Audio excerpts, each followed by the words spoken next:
Welcome, my friends, to the Utah Stories Top 5. We are going to tell you what Utahns were at the Oscars last night. Not that that matters, because I don't know if anybody even watches the Oscars anymore, but I didn't. But it's cool. The Utahns who were there were very cool people, and I'm going to tell you who was there. I wanted to talk about something that I just want to double down on. You might have noticed this last week. We are doubling down on truth. I think that there is a short supply of truth in the media or media organizations actively seeking the truth. And that is something we are doing here at Utah Stories. I don't care if we lose advertisers doing it. I've been warned that we could very well lose a few, because to me, if you call yourself a journalist, that should be your job. It shouldn't be you stop doing your job if it affects advertising, if it affects a big person or entity that could possibly be harmed by you telling the truth. The goal should be truth. And so concerning the story, we sort of rebroke, the Tribune broke it first, that the land in which that was supposed to be 450 homeless housing units was sold off to the Miller family. We reiterated that truth. Last week, we got a lot of Instagram followers thanks to that. I really appreciate it, because I heard it put this way, and you might not like this guy, but he put it perfectly. If you are in the desert and somebody offers you sand, what good is that? If you're in the desert and somebody offers you a nice cold glass of water, you are going to drink that water and you'll be very appreciative of it. If you're in the media and you're giving your viewers and listeners more sand, basically more of the same garbage they're getting everywhere else, then what relevance or point do you really have? We want to give you a cold glass of water by watching this program every single day. The truth, we want to seek it, we want to find it. We want to have guests on who want to reveal the truth, which gets me to our Beer and Freedom Party, which I'm going to be talking about more in the episode later on. We want you to come and tell the truth. We want you to come on a stage and be able to share your voice, share your opinion about Salt Lake City issues and matters that affect your life, and be able to say that to our leaders, because they've silenced you in the Salt Lake City Council meetings. They don't want to hear from you anymore in the Salt Lake City Council. I find that atrocious. Who do they think they're working for? We know who they're working for. They're working for the developers, and they're working for the big moneyed interests, as we've reported on many times on this program. With that said, let's dive into our top 5. You can support the top 5 in Utah Stories by visiting our website, utahstories.com, subscribe to our free digital newsletter, or subscribe to our print magazine for $3 a month. We will send it right to your door. This is our beer issue. This is our beer and freedom intro to the issue. And it's how beer built freedom in America. You can read that op-ed. And $3 a month. We'll send it right to you. You'll support our journalism. Okay, let's get right into our first headline and story. A huge homeless shelter is coming. What will that look like? State lawmakers have approved funding to build a 600 to 800 bed shelter in Salt Lake County. This shelter aims to address the gap left after the closure of a centralized downtown shelter in 2019, which dispersed unsheltered individuals across smaller resource centers in Salt Lake City and South Salt Lake. The new shelter will be the largest the state has seen in years, potentially doubling, tripling, or even quadrupling the size of existing resource centers, which currently house 200 to 300 people. We've been following all the homeless developments here at Utah Stories. The pods seem like a great idea, but it's right downtown in Salt Lake City. They open up 50 little mini house pods. They need way more of those stretched all across the Wasatch Front. People don't like shelters, especially shelters run by inept organizations like the Road Home. But this shelter could help mitigate the challenge that we have annually, scaling up services during the coldest months in the winter months. There is the microsite shelter, as we mentioned, 700 West under 500 South freeway ramps in Salt Lake City. This site, this is a new site that aims to provide a low barrier indoor option for those who have resisted seeking shelters. And they call them shelter resistant. So if you've got a boyfriend or girlfriend or a dog that you want to stay with, you are then shelter resistant. You cannot be in a shelter, which is a ridiculous term. I would be completely shelter resistant too. So an additional 21.8 million, including 10 million for ongoing funding, has been allocated to support operations across the homelessness service system. So I guess that's a step in the right direction. But as we pointed out, what's really lacking is the support wraparound services to get people off drugs, to help the mentally ill, and get more mentally ill people into hospitals, which there's no hospital beds currently. All right, Sugar House residents are fed up with construction. Salt Lake City Mayor Mendenhall announced the groundbreaking for the 2100 South reconstruction project, which focuses on the stretch between 700 East and 1300 East. It's funded by an $87 million road bond approved by residents in 2018. The project aims to improve pedestrian safety and space and add space for bus stops, enhance storm drains, and landscaping. The construction is expected to last almost 2 years. It began with work on the north side of 21st South. So I have a lot of friends, a long-time business owners I've known, who are in the midst of this project, and they are very unhappy that both projects had to happen at the same time. So there's a project going down 21st South, and there's a project going along Highland Drive. The 21st South one is now out of the Central Sugar House Business District, but now the Highland Drive project is underway, and then the sidewalk widening project is happening down 21st. So it's actually 3 projects, and it's so asinine. They are thinking they're going to mix a bike lane with the sidewalk with the traffic. And why not put the bike lane on either 1700 South or along Wilmington, down Wilmington? It's just, they did not think about this project or the impact it would have on small businesses. So we have a very strong call to action. Go and support local Sugar House businesses. They need you now more than ever.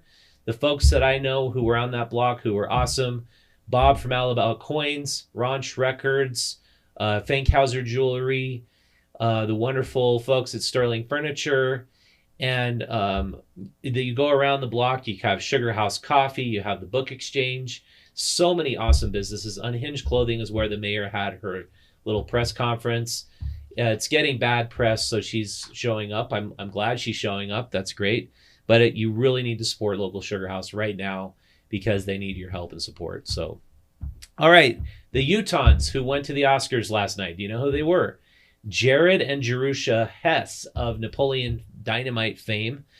They were also directed and wrote Nacho Libre. They found themselves unexpectedly nominated for an Academy Award with a poignant animated short film called 95 Senses, despite their comedic reputation.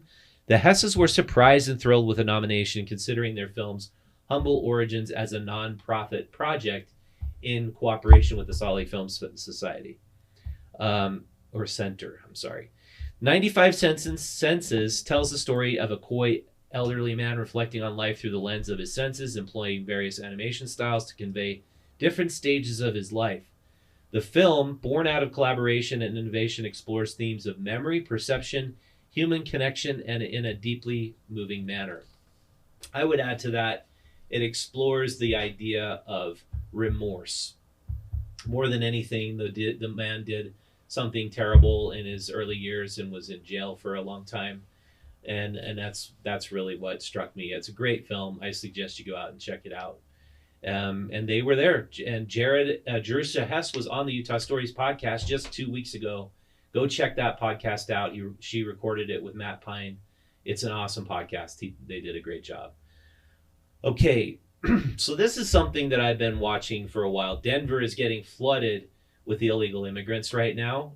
Colorado's, this is from the, the news source we got it from. Do you remember? The Gazette? The Gazette, yeah. Yeah, the Gazette. So this is quoting the Gazette story. Coloradans watch in horror as the fate befalls Denver, perhaps worse given that 36,000 illegal immigrants arrived last year, which, says Mayor Mike Johnson, is more per capita than any other interior United States city. Until recently, hundreds camped in an illegal tent city, but now live in apartments or group housing. Denver will spend $180 million, 10% 10% of its annual budget giving illegal immigrants housing, food, and other services, but its funds may not suffice to prevent the collapse of Denver Health, where 8,000 illegal aliens had 20,000 free hospital visits at a cost of $136 million. Sorry. It's just very, very sad that we can't just simply impose a stay in Mexico policy. That's what the President Biden did not tell you in his State of the Union speech on Thursday. We had a policy that worked, which is, yes, you can gain asylum in the United States, but it's called stay in Mexico. And we do all the asylum services while they remain in Mexico. And it was a negotiation we had with Mexico during the Trump administration. As much as you might dislike Donald Trump, that policy was excellent because people get out of the asylum seeking process and they just go into every sanctuary city in the United States, and it's causing a massive problem. So all he would have to do is really bring that policy back, which of course he won't. All right, but enough of that. So a big thing to look forward to in Salt Lake City is the incredible St. Patrick's Day parade that we have here. It really is my favorite parade. I don't get into parades. I don't like crowds, but I love Irish setters. I have an Irish setter. They're the best dogs ever created by God. This year's St. Patrick's Day parade will take place Saturday, March 16th, starting at Gateway at 11 a.m. After the parade, the event will continue until 5 p.m. with 2 music stages, one outdoor on the plaza and one indoor on the 79 South Rio Grande. This big party with Irish drinks, food, and music is called Siamsa, which is Gaelic term for traditional Irish party. It is a blast. I love this. But right before that parade, I have an even funner thing you can learn about. So, question of the day: what is Utah's policy on immigration, illegal immigrants? Are illegal immigrants impacting our jobs in homeless services like they are in Denver? So, according to Axios, just 3% of Utah's population consists of undocumented migrants or illegal immigrants, depending on how you want to call them. Salt Lake City, unlike Denver, is not a sanctuary city. We do not allow illegal immigrants to find sanctuary. Is this good or bad? Well, it depends on who you ask, of course. My wife is a legal immigrant. She legally immigrated to the United States from Bosnia, from actually Germany, originating in Bosnia.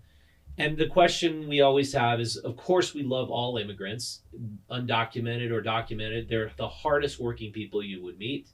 They, of course, are escaping sometimes tyrannical situations where I had a guy who was an Uber driver told me his entire business was stolen from him.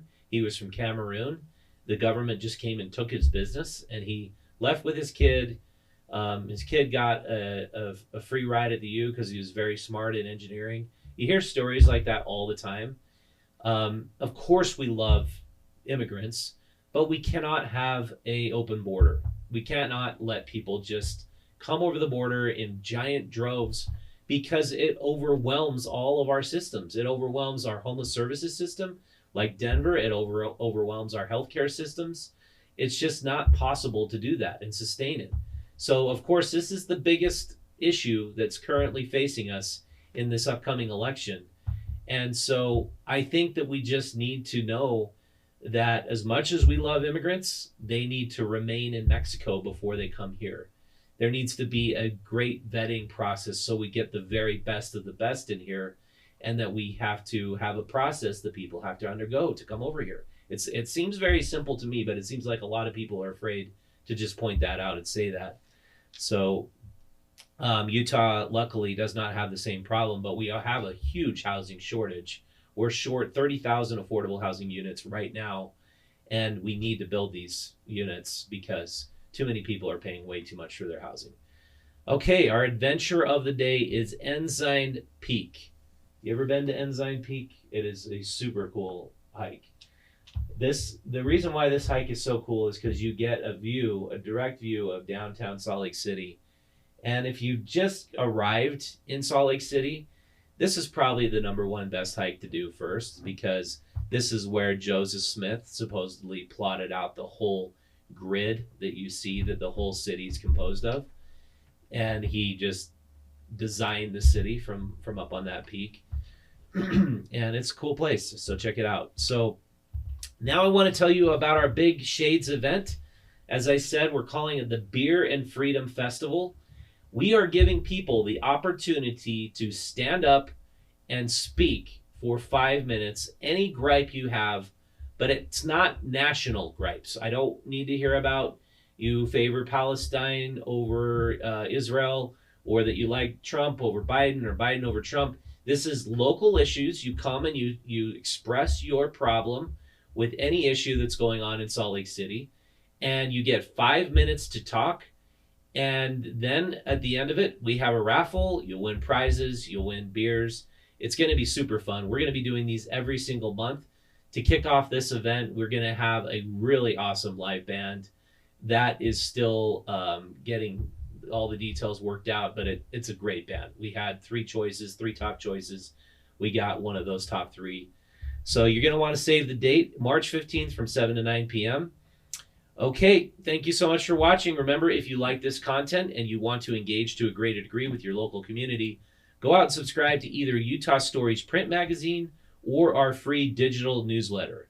So from our newsletter, you can get the Voice of Local Utah free to your inbox. But by paying $5 a month, you can support our investigations and our questions, including the question of the day that I want to investigate, question of the week, I should say, that I want to investigate, is why didn't the Salt Lake Tribune report further or ask why the Miller family was able to buy up the Ramada Inn property, which was designated for homeless housing? We want to work on that question. We want to get an answer to you. By you becoming a member or a subscriber, you're actually helping us finance and fund our investigative efforts. All right, thank you so much for watching. We'll see you next time.